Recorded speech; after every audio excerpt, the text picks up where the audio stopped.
네, 안녕하십니까. 네, 저희가 벌써 영상이 40번째가 되었는데요. 좋은 영상 보내주셔서 감사합니다. 오늘은 여러 선생님들께서 질문을 해주셨는데 그중 6개의 질문에 질의응답하는 시간을 가져보려고 합니다. 괜찮으시죠? 그럼요, 괜찮습니다. 그리고 그동안 영상 만드시느라고 고생 많이 하셨습니다. 네, 저도 감사합니다. 네. 오늘의 첫 번째 질문입니다. 초기 고정이 가능한 경우 발치 후 2주와 4주의 선택은 어떻게 결정하시는지 궁금해하셨어요. 예, 선생님들이 많이 궁금해 하시는 건데, 염증이 없는 상태에서 발치하는 경우는 그렇게 많지 않습니다. 예를 들어서 엔도오리진, 페리에피칼 리전이 생겼거나 페인이 심하거나 또는 골절 외에는 대부분은 크로닉 페리오돈타이티스 정도에서 발치를 하기 때문에 발치 후에 크로닉 인플라메이션, 만성 염증이 존재하게 마련입니다. 그리고 이제 이것을 우리가 그냥 임상적으로 얘기할 때는 그래듈레이션인데, 약 발치 후 7일에서 14일, 1, 2주 사이에 이 만성 염증을 보이는 유가 조직이 네거티브 네트 밸런스에서 긍정적인 유가 조직으로 바뀌기 때문에 저희 같은 경우는 약 10일, 즉 1, 2주 사이에 다시 수술을, 즉 임플란트 식립과 GBR을 하는 것으로 그렇게 잡고 있고요. 특히 이제 상악 전치 부위에서는 라비알 월이 쉽게 녹아내리기 때문에 될 수 있으면 빨리 하는 것을 권고하는 편이고요. 만약에 크로닉 인플라메이션, 즉 유가 조직이 아니고 에큐트 인펙션 또는 크로닉 인펙션 상태인 경우, 즉 유가 조직에서 플런탄 퍼스가 나오거나 블러드 안 엑스테이트가 나오는 경우에는 균에 의한 인펙션을 가라앉혀야 되기 때문에 이때는 3, 4주의 시간이 필요합니다. 그러면 일반적으로 특히 상악 전치부에서는 급격하게 라비알 또는 바칼월이 감소되기 시작하기 때문에 이 4주를 넘기지 않고 4주 이내에 하는 걸 원칙으로 하고 있습니다. 네, 두 번째 질문입니다. 워터타입 슈처가 안 되는 경우에는 온도가 오픈되어 있는데 혹시 그 사이로 이식제가 녹아버리거나 파우더, 알갱이가 나오지 않을까 이렇게 궁금해하셨어요. 제 25강으로 기억하는데요. 프라이머리 클로저가 되지 않았지만 어프록시메이션 시술을 통해서 그 덴틴 파우더가 어떻게 그 환자의 혈액과 잘 응고가 되는지, 그리고 응고된 혈액이 세컨다리 인텐션으로 잘 힐링되는 모습을 25강에서 잘 설명드렸던 것 같습니다. 그 기본은 덴틴 파우더가 기본적으로 타입 1 콜라겐 네이처이기 때문에 콜라겐 스펀지 역할을 하는 거죠. 그래서 발치와의 상부까지 잘 덴틴 파우더가 위치하고 있고, 또 환자의 블러드 클럿과 잘 혼합되어서 클럿을 엉키기만 한다면 세컨다리 인텐션 자연 발치와처럼 잘 힐링이 된다라는 것입니다. 그리고 그 힐링이 안 되는 경우는 블러드 클럿이 차지 않는 경우인데, 안 된다 하더라도 덴틴 파우더가 블러드를 끌어당기기 때문에, 즉 여러 번 설명드린 대로 웨터빌리티죠. 물론 프라이머리로 클로저를 하는 것이 1번 제일 좋은 것이고, 안 되더라도 블러드 클럿이 차는 것을 잘 확인하시면 드레싱만 잘 해도 별 문제가 없다고 생각하시면 되겠습니다. 그럼 질문 세 번째입니다. 오토비티 루트폼이라는 블록 제품이 적용되는 부위가 따로 있는 건지 아니면 모든 GBR 부위에서 사용해도 되는지 궁금해하셨어요. 오토비티 블록은 인디케이션이 무엇이냐라고 질문 많이 하시죠. 사실은 몰더블 덴틴 파우더가 있기 때문에 몰더블 덴틴 파우더로 GBR을 하고 멤브레인 없이 또는 블록 없이 사용하여도 훌륭하게 스페이스나 모양을 잘 유지하면서 코티칼본을 잘 형성하고, 특히 임플란트에 있어서 롱텀으로 5년 이상 저희가 관찰했을 때 잘 유지하고 있음을 저희 강의에서도 설명드렸고 논문으로도 소개를 드린 적이 있습니다. 그런데 저희가 이제 소위 에스테틱 존이라고 하는 상악 전치부와 하악 전치부를 보면, 상악 전치는 라비알 코티칼 본이 해면골의 형태를 많이 띠고 있습니다.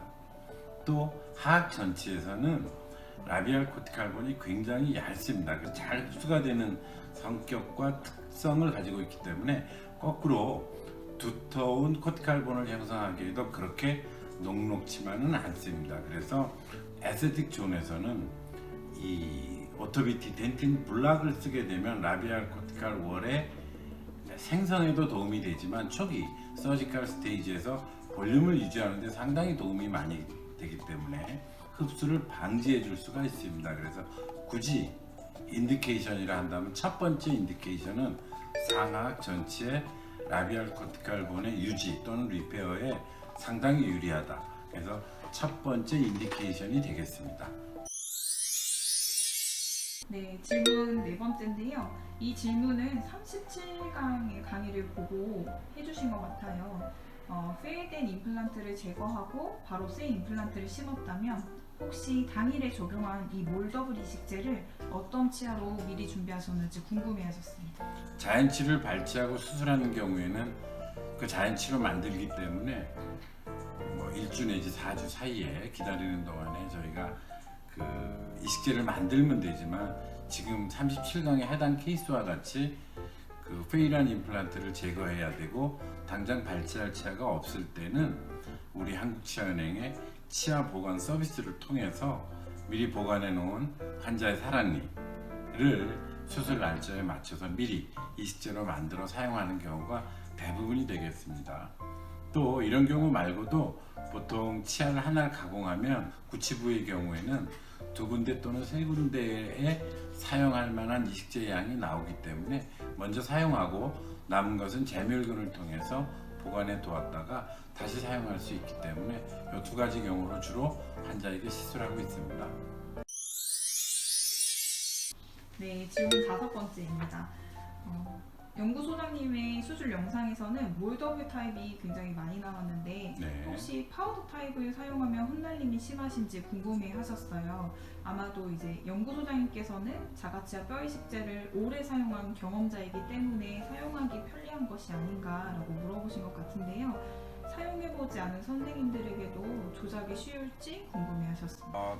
이걸 사용해 보면 몰더블이 아니더라도 일반 덴틴 파우더도 좀 전에 블록에 대한 질문과 마찬가지로 충분히 수화를 하시면 됩니다.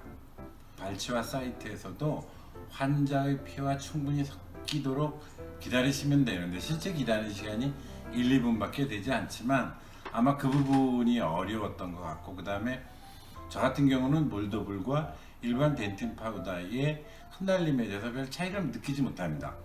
그래서 그냥 일반 덴틴 파우더를 사용해도 되지만 선생님들끼리 불편해 하셔서 좀 더 핸들링하기 쉽고 그 다음에 발치와나 디펙트에 이렇게 누르고 붙였을 때 움직이지 않도록 편안함을 느끼실 수 있도록 개발한 것이고요. 그리고 또 이제 저는 멤브레인을 쓰지 않지만 멤브레인을 쓰지 않음으로써 시추할 때 서브티슈와의 관계에서 움직이거나 또는 새 나오는 것에 불안해하시는 선생님이 많습니다. 그래서 그런 부분을 해소해 드리려고 몰더블이 좀 더 용이한 것이고 거기에 더 나가서 그래도 불안하시면 멤브레인을 사용하시라고 권하고 있습니다. 그 다음에는 몰더블을 하는 또 2번째 이유는 이게 이제 치아를 발치한 치아를 가공하기 때문에 엔도를 했거나 크라운 치료를 했거나 했을 때 전체적으로 만들어지는 양이 적게 됩니다. 그래서 저희가 많은 그 증례를 보여드릴 때 캐핑이라고 해서 타이트하게 다져놓지 않아도 된다. 그래서 이식제 양이 그렇게 많이 필요하진 않다는 걸 설명드리고 있지만 그래도 불안하신 선생님들을 위해서 몰더블 타입을 만든 이유는 소위 말하는 그래프트 마티리얼 익스텐더죠. 그래서 저희가 지금 약 1.0을 집어넣고 이걸 몰더블 타입으로 만들면 전체 볼륨이 약 1.5로 늘어나는 그런 장점이 있습니다. 이식제 양에 대한 불안감도 해소시키기 위해서 그렇게 해서 몰더블 타입을 만든 거죠. 그래서 다시 정리하면 첫 번째는 몰더블과 일반 덴틴 파우더가 충분히 소화가 되고 블러드와 잘 섞였을 때는 큰 기본적인 그 물리적인 어떤 핸들링의 차이는 없다고 보시면 되겠습니다. 네, 마지막 질문입니다. 네. 이제 보통 병원들이 집야를 할 때 이식제의 종류에 대해서 자세하게 설명할 수 있는 시간이 어려운 부분도 저희가 있잖아요. 자가치아 뼈 이식제를 사용하게 되면 환자 설명이 복잡해지지 않는지, 그리고 네. 시간 소요가 더 오래 걸리지 않을지 궁금해하셨어요. 네, 맞습니다. 사실 그런데 이제 실제 환자들은 이식제에 대해서 별로 궁금해하지도 않죠. 오히려 이식제보다는 임플란트의 종류에 대해서 더 많이 궁금해하시는 경우가 많습니다. 그래서 이식제는 자가골, 동정골, 이종골, 합동골 뭐 네 가지가 있습니다.